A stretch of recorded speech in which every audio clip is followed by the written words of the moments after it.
Breaking news అసభ్యకర వ్యాఖ్యల కేసులో arrest అయిన పోసాని కృష్ణమురళి రిమాండ్ రిపోర్టులో కీలక అంశాలు వెలుగులోకి వస్తున్నాయి. తాను వైసీపీ కీలక నేత సజ్జల రామకృష్ణారెడ్డి రాసిన స్క్రిప్ట్ ని మాత్రమే చదివానని పోసాని రిమాండ్ రిపోర్ట్ లో ఉండడం ఇప్పుడు సంచలనంగా మారింది. అంతేకాదు రామకృష్ణారెడ్డి తాను ఏం మాట్లాడాలో చెబితే ఆ వీడియోని ఆయన కుమారుడు సజ్జల భార్గవ్ వైరల్ చేశారని పోసాని రిమాండ్ రిపోర్ట్ లో ఉండడం చర్చకు దారితీస్తోంది. ఇప్పుడు నాడు పార్టీలో నంబర్ 2గా వ్యవహరించిన సజ్జల డైరెక్షన్ లోనే పోసాని ఎపిసోడ్ సాగిందన్న చర్చ జోరుగా సాగుతోంది.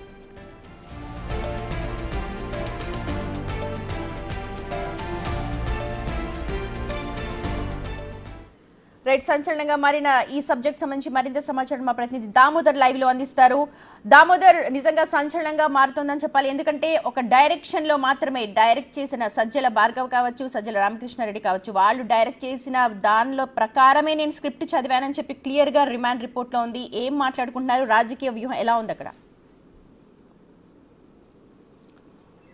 సుమతి, ఏదైతే గతంలో ప్రభుత్వ ముఖ్య సలహాదారుగా ఉండడమే కాకుండా మొత్తం వ్యవహారాలన్నీ తానే నడిపిన సజ్జల రామకృష్ణారెడ్డి చెప్పినట్లు తాను మీడియాలో ఎదుట మాట్లాడాడను, కులాల మధ్య విద్వేషాలు రెచ్చగొట్టే విధంగా వ్యాఖ్యలు చేశాను. దీంతోపాటు సినీ రంగంలో 2 కులాల ఆధిపత్యం గురించి కూడా తాను ప్రస్తావించాను. తనకు ఏదైతే నంది అవార్డు వచ్చినప్పటికీ తాను తిరస్కరించానంటూ కూడా నేర అంగీకార పత్రంలో ఇటు పోసాని కృష్ణమురళి అంగీకరించినట్టు తెలుస్తుంది. ముఖ్యంగా ఏదైతే నంది అవార్డు కమిటీలో ఒకే కులానికి సంబంధించిన సభ్యులు ఉన్నారు, ఈ విషయాన్ని కూడా తాను మీడియా సమావేశంలో చెప్పాను. ఇందుకు వెనకల సజ్జల రామకృష్ణారెడ్డి ఏ విధంగా స్క్రిప్ట్ రాయిస్తే దాన్ని మాత్రమే తాను చదివానంటూ కూడా ఆయన చెప్పినట్టు సమాచారము. ఎస్పీ ఎదుట జరిగిన నేర అంగీకార ఎస్పీ ఎదుటే ఈ కీలకమైన వాంగ్మూలం ఇచ్చినట్టు సమాచారం. దీంతో పాటు ఏదైతే పవన్ కళ్యాణ్ భారీ విషయంలోతో పాటు పవన్ కళ్యాణ్ వ్యక్తిగత విషయాలను, కుటుంబ విషయాలపైన ఏదైతే మాట్లాడిన మాటలన్నీ తనకు బయట నుంచి వచ్చిన ఏదైతే వైసీపీ కార్యాలయం నుంచి వచ్చిన స్క్రిప్ట్ మేరకు వైసీపీకి అనుకూలంగా తాను మాట్లాడినట్లు కూడా చెప్పాడు. ఈ విషయాలన్నింటినీ సోషల్ మీడియాలో సజ్జల భార్గవ్ సోషల్ మీడియా ప్లాట్ఫామ్స్లో వైరల్ చేయడం జరిగింది. అదేవిధంగా సర్క్యులేట్ చేయడం కూడా జరిగిందంటూ కూడా ఆయన తన నేర అంగీకార పత్రంలో ఒప్పుకున్నట్లు సమాచారము. మొత్తం మీద అయితే పోసాని కృష్ణమురళి మాట్లాడిన ప్రతి మాట వెనుక వేరెవరు ఉన్నారు. దీంతో పాటు తనకు ఎఫ్డిఐ ఏదైతే ఫిలిం బోర్డు కార్పొరేషన్ చైర్మన్గా తనకు 3,20,000 రూపాయలు ప్రభుత్వం నుంచి వేతనం కూడా అందింది. అందుకోసమే తాను పార్టీ కోసం పనిచేశానంటూ కూడా చెప్పుకొచ్చారు. మొత్తం మీద అయితే 11 పేజీల ఈ రిపోర్ట్లో మొత్తం తాను ఏ విధంగా ఈ వ్యవహారానికి పాల్పడింది, తాను ఎందుకు చేయాల్సి వచ్చింది అన్న విషయాలను కూడా ఆయన అంగీకరించినట్లు సమాచారము. పెద్ద మనుషుల సమక్షంలో ఆయన ఈ విషయంలో సంతకాలు కూడా చేశాడు. అయితే ఏదైతే కోర్టులో కూడా న్యాయమూర్తి ఎదుట కూడా ఈ విషయాన్ని తాను ఒప్పుకున్నట్లు, తన భార్యను తన కుటుంబాన్ని పరుషంగా దుర్భాషలాడుతున్న సమయంలో తాను ఈ విధంగా మీడియా సమావేశంలో పవన్ కళ్యాణ్ వ్యక్తిగత విషయాలను, కుటుంబ సభ్యులను తాను విమర్శించాను, దుర్భాషలాడానంటూ కూడా చెప్పుకొచ్చారు.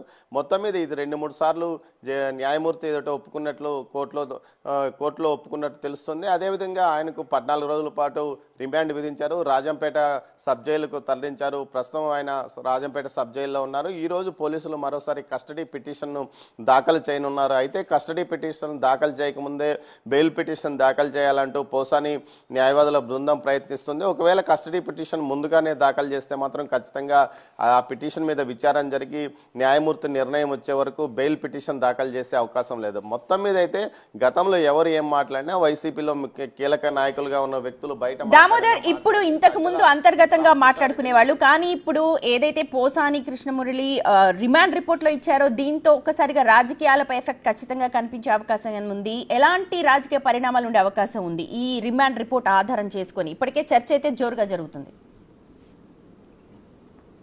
ఖచ్చితంగా సుమతి, ఏదైతే సజ్జల రామకృష్ణారెడ్డి ఏదైతే వైసీపీలోని కొంతమంది కీలక నేతలు మిగతా వారితో మీడియాలో మాట్లాడించిన మాటలన్నీ వైసీపీ కార్యాలయం నుంచి వచ్చిన మాటల వల్లనే తాము మాట్లాడామని గతంలో కూడా కొంతమంది నాయకులు చెప్పుకొచ్చారు. ముఖ్యంగా ఏదైతే పార్టీని వీడిన నాయకులు వారిచ్చిన స్క్రిప్ట్ను మాత్రమే తాము మీడియా సమావేశంలో చదువుతున్నామంటూ చెప్పుకొచ్చిన నేపథ్యంలో ఈ విధంగా దుర్భాషలాడే విధంగా, వ్యక్తులను కించపరిచే విధంగా, సమూహాలను మధ్య విభేదాలు రెచ్చగొట్టే విధంగా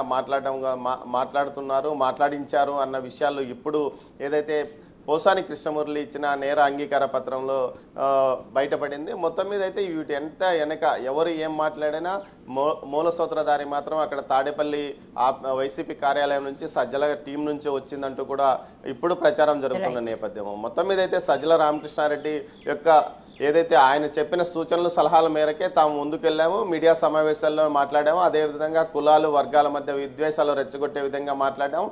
ప్రతిపక్ష నాయకులు అప్పట్లో ప్రతిపక్షంలో నాయకుడిగా ఉన్న చంద్రబాబు నాయుడు కానీ నారా లోకేష్ కానీ పవన్ కళ్యాణ్ మీద వ్యక్తిగత దూషణలు చేయడం, వారి కుటుంబ సభ్యులను దూషించడం కూడా జరిగిందంటూ చెప్పుకురావడం అనేది పెద్ద ఎత్తున ఇది చర్చనీయాంశంగా మారింది. మొత్తం మీద వ్యవహారం అంతా అటువైపు నుంచి నడిచింది. వీరు మాత్రం ఊరినే పాత్రదారులు మాత్రమే, సూత్రధారులు మాత్రం మొత్తం సజ్జల అండ్ టీం మాత్రం అన్నట్లు ఈ ఏదైతే రిపోర్ట్ ద్వారా బయటపడిందని చెప్పవచ్చు.